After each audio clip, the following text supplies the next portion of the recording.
Product to sum and sum to product formulas. If you would take your sine of u plus v and add it to your sine of u minus v, take that answer and multiply it by a half, it would simplify down to this. That's more or less how they came up with this formula. However, you may want to just go ahead and look at these formulas and just go ahead and use them as they are. We need to go ahead and start off with this one here. We need to express it as a sum. Right now it's a product. We have two things multiplied together. It's a sine of something times the cosine of something. So that is really our top formula that we have over here, because it's a sine times a cosine. So in the context of what we're looking at, your u is your 4x and your 3x is your v. So we're going to use that top formula and we're going to plug stuff into it. So it says 1/2 sine u plus v. We said u was the 4x, v was 3x, plus the sine, then u, which was the 4x, minus v, which was the 3x. So we get half sine of a 7x plus sine of a 1x, which we could just go ahead and distribute through the 1/2, putting that in front of each one, and we'd be done. Same type of thing here. Since we have a sine times a sine, that's your bottom formula, where your u here corresponds to your 3x, and your v here corresponds to x.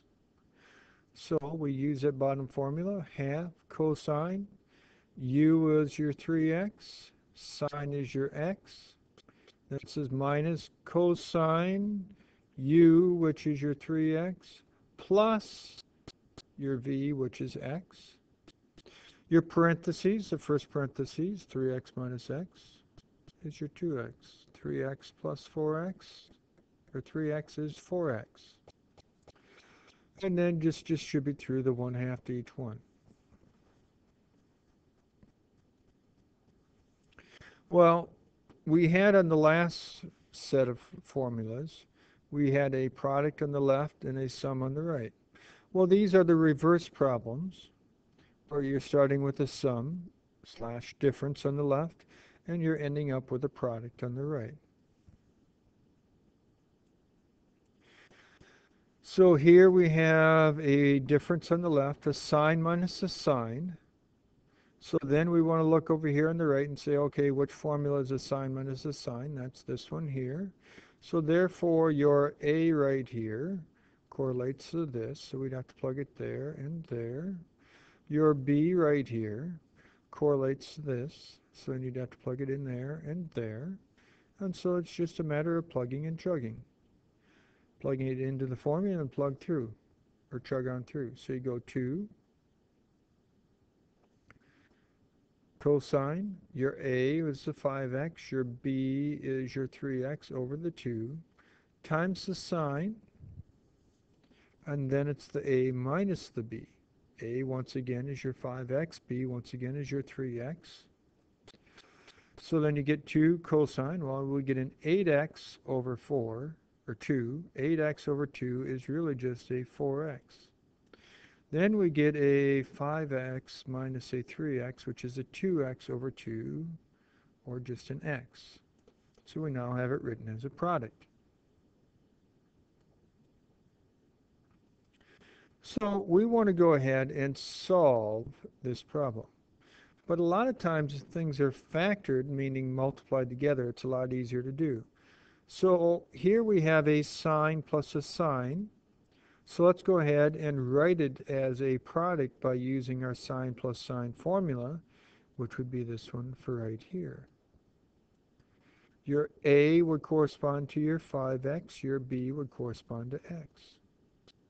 If we do that, we get a 2 sine a plus b, so your 5x plus your x is a 6x over 2, or 3x.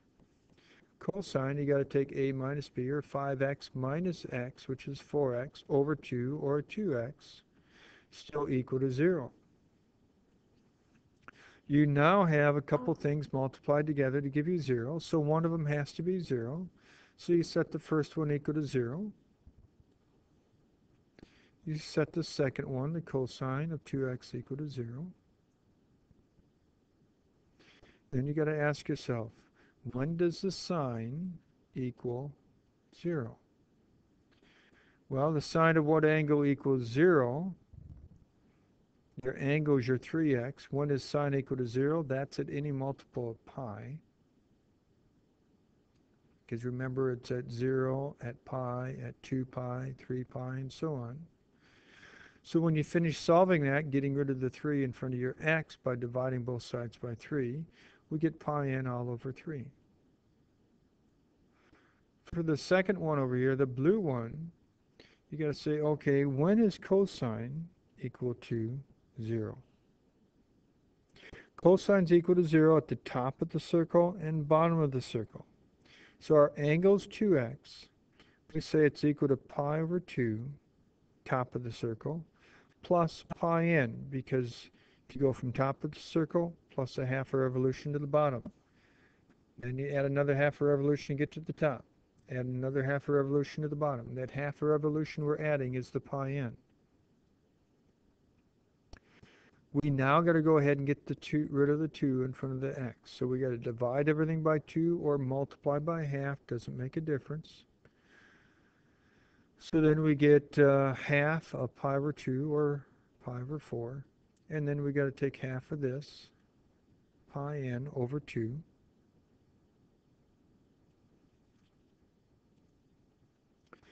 We want to go ahead now and solve this one here. So let's go ahead and write the first two as a product. To write the first two as a product, since it's a cosine minus a cosine, that's going to be using the bottom formula. So just like in the last two problems, we're going to use that formula, plug in a and b. When we use that bottom formula for the first two, we will get this. But keep in mind, we have here the sine of negative x. The sine of negative x simplifies down to be just the opposite of the sine of x. Well, that negative here that we take from pullout would undo that negative. And so then we just have this. We now can do some factoring because we have a common factor of a sine 2x that we could pull out. So we pull that out.